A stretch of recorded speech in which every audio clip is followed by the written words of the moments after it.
Hi Kulenga, here I am with your animation walk cycle. Really cool. I saw that you created a personality walk. Really nice. Really like it. It's looking really good, the blocking. Just a couple of things to loosen it up, to polish the blocking, to adjust it. But overall, it's looking quite really good. So, okay, let's just start. At the beginning, let's just start with the head. See how the head is staying very balanced. It's not much rotations going on. So let's see what the head can do. So for example, in your reference, see how much the head moves. Notice, look at the head. See all this rotation to the side is tiny, but you can see it. Then you can see how as he leans, as well, maybe that's you, as you plant the feet, you can see how the head starts rotating to the other direction, and then see how it reaches the rotation around this frame. So see how the head also rotates. So keep that in mind when creating the blocking, because right now the head looks really stable, doesn't move that much, and gives quite a robotic feel. So really analyze your reference and see how the head actually rotates, because that's gonna add a lot. Okay, for the legs, they feel quite nice. In the front view, yeah, this is looking quite good. Yeah, I think it's quite good for the blocking. The other thing is the arms. The arms feel quite stiff at times. For example, the arm swings forward here. See how the arm here moves. See how this arm feels very rigid here. Boom. And then, so the whole arm moves on the same pose pretty much. And then the upper part kind of gets stuck, and then just the lower arm moves. And then if you check the reference, see how first all this part the arm is more straightened, and then as the arm reaches the pose, as the arm right now the arm and the middle pose, more or less in this pose, the arm is quite straightened. Then as the arm reaches the pose, you can see how the upper arm starts to move back and out. Well, not back, so only out, sorry. And then the lower arm keeps moving up. So that's also something that you may want to put in your animation. So you see arm straight and bend and the upper arm back. So here, but here you have, in this pose, the arm is not quite, is already quite bent. Then it moves with the same amount of bend. The upper arm keeps moving forward, so the bend in the arm is pretty much the same. And then the upper arm doesn't move out at all, and the lower arm keeps moving up. So all that stuff is all that details are the ones that gonna really show the polish and the fluidity of the animation. You have to really look into relationships between all the parts. What exactly is doing each part, not just the arm, but the arm in relation to the lower arm, the hand in relation to the lower arm, the shoulder in relation to the head. All that you have to analyze. So for example, if you are posing the shoulder, how is the shoulder moving in relation to the head? How is the shoulder moving in relation to the upper arm? How is the shoulder in relation to the body? If you are posing the hips, how are the hips moving in relation to this leg, how the hips are moving in relation to the body, how the hips are moving in relation to the arm. So everything you have to analyze. So for example, if you imagine that you pose the hips, and you see that's perfect in relation to the legs, but in the reference the hips actually move out from the arm. let me see if the arm should be more away. Should I pose the arm away from the hips? Oh no, the arm is great. Oh, the hips actually move to the left. So checking all the relationships between all the parts, you're gonna see if each part moves in relation correctly. Because as a whole, sometimes it's hard to determine if this pose is correctly or not. But if you analyze it in relation to each and every part, you can see, oh, in this part, the lower arm should be moving up. That's great. But the upper arm should be moving out. So that's where the uh, polish on the blocking comes in.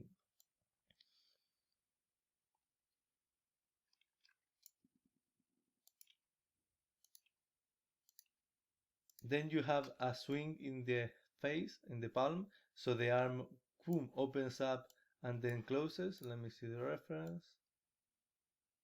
See, for example, here in the reference, boom. See how when you go the swing, you swing the arm, boom, you have the up, a high up pose. You can see this beautiful line of action in the arm created as the arm swings. And let me see.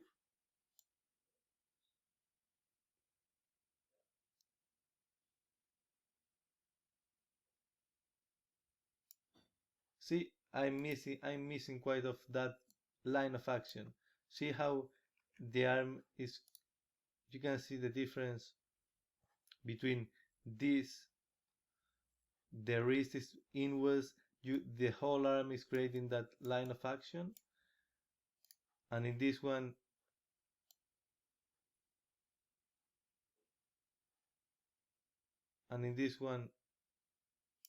the arm is not that much creating that line of action, probably also because of the wrist, because it's rotating outwards a bit. So trying to get that, maybe rotating the arm a bit more out, the whole arm, so creating that nicer line of action.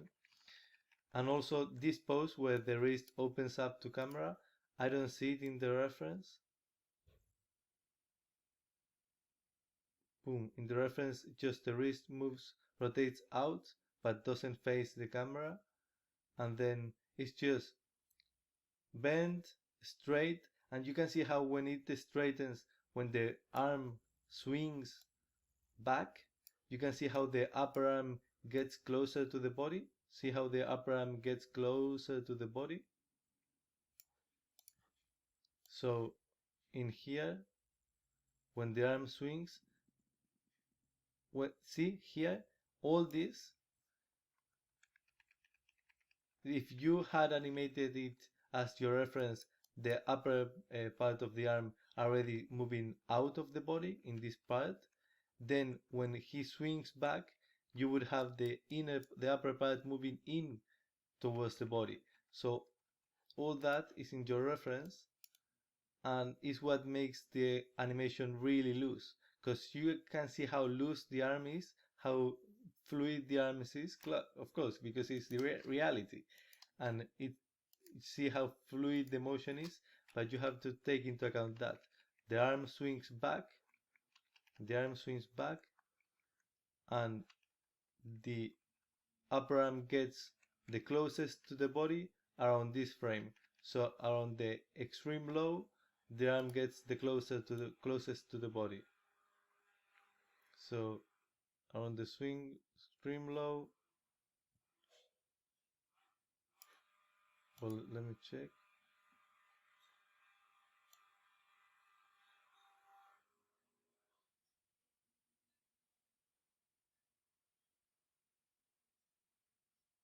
Oh, it's the other. Sorry, I was I got confused with the reference. It was the other arm, but it doesn't matter. It's the same purposes. Um, so in the extreme low,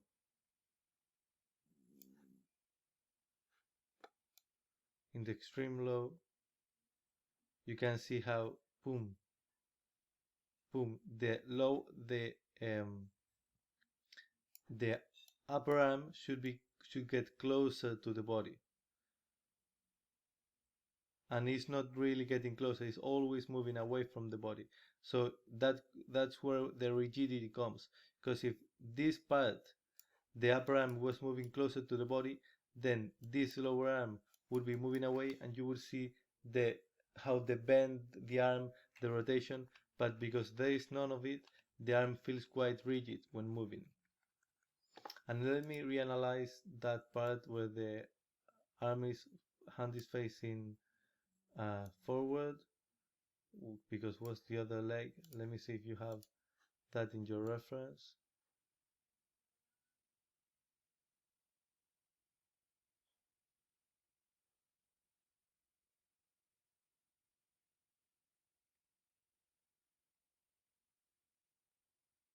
No. So yeah, I would normally I would try to avoid um, having adding some extra stuff, some rotations that are not in the reference, because sometimes you think that it could work, but it's not that easy. But yeah, some you can experiment, of course. But for the moment, I would try to analyze really deep the reference and try to get as accurate as possible, and then exaggerate. You can exaggerate the volume, the extensity of the movements, but the relationships, I think you should try to keep them as close as possible. Oh, and I just realized I was looking at it well the other time. I just got confused because in this one as well, see the down pose here, you have the down pose, the extreme down pose. The arm, the lower arm, the upper arm should be getting closer to the body as well. And in here, you see how, as I mentioned before, the upper arm gets closer to the body instead of getting away. So yeah, in both parts. So yeah, really analyze what all the arms are doing, all the parts of the arm. What else? Just be careful, don't have intersections in the arm. And here as well, there's something odd here. See how you have the arm kind of stuck in place here with the wrist and everything. You probably never want that, where the arm gets completely frozen almost in space. It's not frozen, but it's frozen in rotations, in relationships. So the arm seems to be only rotating from the shoulder, but the whole arm feels quite rigid. So really go analyze your reference, and then so it's rigid in one pose and then keeps moving back. So it's not even the hang time like a kind of bouncing ball, but it kind of stops and then keeps moving. So even if it keeps moving back, it's not moving on the sideways. So that also feel gonna make it feel rigid. So really you have to go analyze all the relationships. Also another thing here, see how the arm swings forward. See it's kind of here, the edge, then keeps moving. You see you have this kind of spacing, and then boom, the spacing accelerates. So you have this small spacing and then accelerates. The question is that the real spacing? In reality, not really. You have the acceleration period here of the arm swinging, and then it's a slowing into the final pose. You have a slowing into the final pose. So really, there is no reason for it to accelerate in the last pose. See how much the spacing accelerates? So that's also another thing to keep into account. The spacing, you have to keep the spacing proper in the blocking. Um, so yeah, I think that, and of course that's normal. The hardest part of the work cycle is probably getting the arms to move correctly, because there's a lot of things going on. You have to make it fluid. It's really can be really hard, but it's really a good exercise. So really, if you were going to spend an extra day polishing the arms, take 2 days. Just polish the arms, and then when you are really happy with the end result, then go another day and see exactly if you can check everything and make sure that everything works fine, because it's gonna be way easier the next phase if you make the arms work really well in blocking.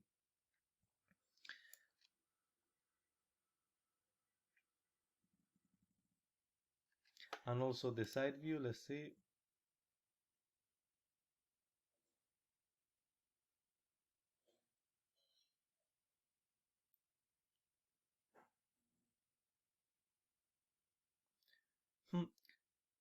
The side view actually looks better than the front view for the arms. Okay, regarding the shoulder, there's just a thing here that feels a bit odd. Here when the shoulder rotates forward,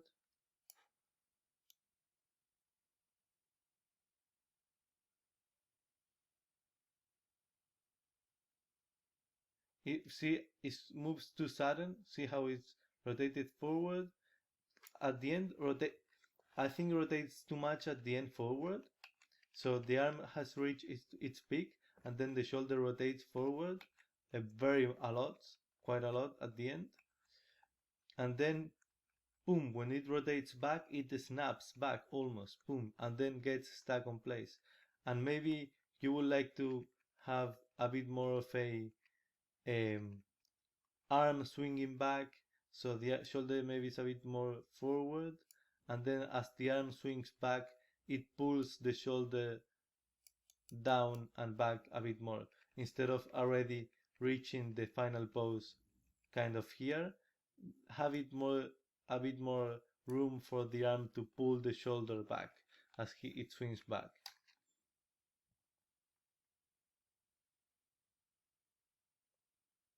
Then also the head rotations, check the reference and really analyze what the head is actually doing, because right now it's quite stiff, it's moving really rigidly, there's no rotations at all. So really go and check what the head is doing throughout the animation.